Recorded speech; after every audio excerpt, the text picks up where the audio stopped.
Siapa sangka? Orang inilah yang mempermudah kita untuk menemukan segala informasi di dunia.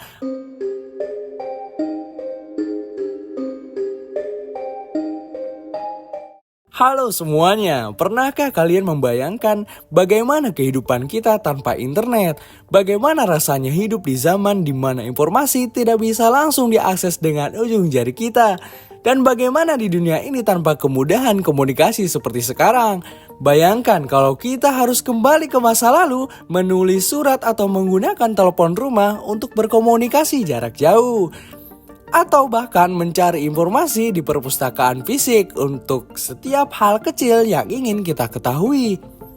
Tapi ada satu orang yang membuat semua ini menjadi mungkin. Seorang yang dengan kecerdasan, imajinasi, dan kerja kerasnya telah mengubah dunia menjadi lebih terhubung daripada yang pernah kita bayangkan. Namanya adalah Sir Timothy John Berners-Lee, atau yang lebih kita kenal sebagai Tim Berners-Lee, penemu World Wide Web. Dan hari ini kita akan menyelami kehidupan dan perjalanan luar biasa dari seorang visioner yang telah mengubah wajah dunia. Siap-siaplah untuk terinspirasi oleh cerita seorang pria yang pada awalnya hanyalah seorang anak biasa, tetapi memiliki keinginan besar untuk memecahkan masalah yang dihadapi dunia.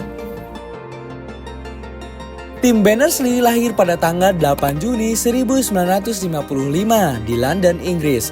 Yang menarik, Tim tumbuh dalam lingkungan yang sangat teknis. Ayah dan ibunya, Conway Berners-Lee dan Mary Lee Woods, adalah matematikawan terkemuka. Mereka adalah bagian dari tim yang bekerja pada pengembangan komputer pertama yang dapat diprogram, Manchester Mark I. Bayangkan, di rumah, Tim tidak mendengarkan dongeng atau cerita fiksi seperti anak-anak pada umumnya, tetapi diskusi tentang logika matematika yang bisa dibilang menjadi bagian dari makanan sehari-harinya. Dari sini kecintaannya terhadap komputasi mulai tumbuh.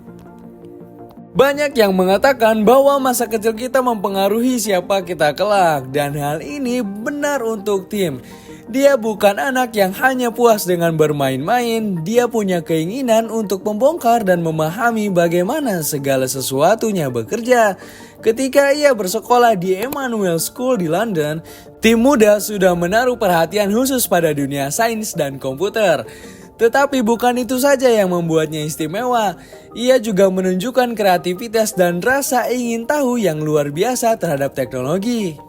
Lanjut ke universitas, Tim melanjutkan pendidikannya di Queen's College, Oxford, di mana ia mempelajari fisika. Dan disinilah dia mulai memperlihatkan sisi lain dari kecerdasannya. Dia tidak hanya belajar dari apa yang diajarkan, tapi dia juga menciptakan hal-hal baru. Salah satu proyek awalnya yang menunjukkan kecerdikan dan rasa ingin tahunya yang luar biasa adalah ketika dia merakit komputernya sendiri dari suku cadang bekas. Ini adalah tanda bahwa Tim bukan hanya seorang pemikir, tapi juga seorang praktisi. Setelah lulus dari Oxford, pada tahun 1976, Tim memulai perjalanan karirnya. Pada awalnya, dia bekerja di berbagai perusahaan teknologi yang memberinya pengalaman praktis dan pengetahuan lebih dalam tentang dunia komputasi yang berkembang pesat. Namun, momen terpenting dalam karir Tim datang ketika ia memulai kerja sebagai kontraktor di CERN, organisasi Eropa untuk riset nuklir yang terletak di Jenewa, Swiss. Ini terjadi pada akhir 1980-an, masa ketika dunia komputasi masih sangat terbatas. Di CERN, Tim menghadapi tantangan yang mungkin terdengar sepele saat ini. Tetapi pada waktu itu, ini adalah masalah besar. Para ilmuwan di seluruh dunia menggunakan berbagai format dan protokol komputer yang berbeda-beda untuk berbagi informasi. Bisa kalian bayangkan betapa sulitnya berkolaborasi ketika setiap orang menggunakan sistem yang tidak saling kompatibel. Tidak ada satu sistem yang seragam untuk berbagi data atau berkomunikasi secara efisien. Ini seperti mencoba berbicara dalam banyak bahasa di satu ruangan tanpa adanya penerjemah yang bisa menyatukan semuanya.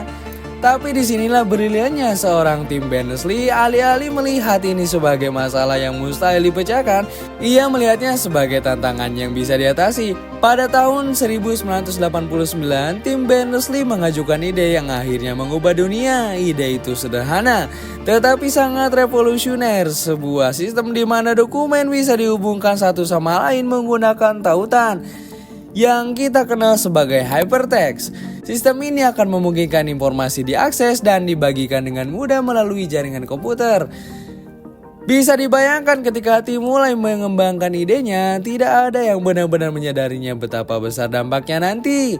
Dan dengan tekadnya, dia menciptakan 3 teknologi utama yang menjadi founder dari World Wide Web.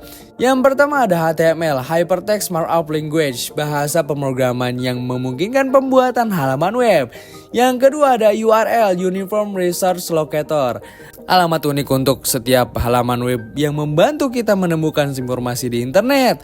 Yang ketiga ada HTTP atau Hypertext Transfer Protocol, protokol yang memungkinkan informasi ditransfer di internet. Inovasi-inovasi inilah yang mengantarkan kita ke era World Wide Web yang kita nikmati sekarang. Pada tahun 1990, ia menciptakan browser web pertama dan meluncurkan situs web pertama di dunia yang pernah dapat diakses hingga hari ini. Situs web ini menjelaskan konsep dari World Wide Web dan bagaimana sistem ini bekerja. Momen ini adalah titik-titik besar dalam sejarah teknologi. Bayangkan saja, di sebuah proyek di CERN, Tim Berners-Lee membuka pintu bagi dunia baru, di mana informasi dapat diakses dan dibagikan tanpa batasan jarak waktu. Penemuan World Wide Web benar-benar mengubah cara dunia bekerja. Sebelumnya, internet memang sudah ada, tetapi hanya digunakan untuk keperluan tertentu dan terbatas pada kalangan tertentu pula. Namun, World Wide Web memungkinkan siapa saja untuk terhubung, mengakses informasi, dan berbagi konten. Ini adalah awal dari revolusi digital yang kita rasakan hingga saat ini. Dari pendidikan, bisnis, komunikasi, hingga hiburan, World Wide Web membawa dunia menuju era digital. Bayangkan saja jika kita ingin mendapatkan informasi atau berkomunikasi dengan seseorang di belahan dunia lain sebelum adanya web. Kita harus melalui berbagai proses yang panjang dan rumit. Namun dengan hadirnya World Wide Web, semua menjadi jauh lebih mudah. Menurut kalian gimana?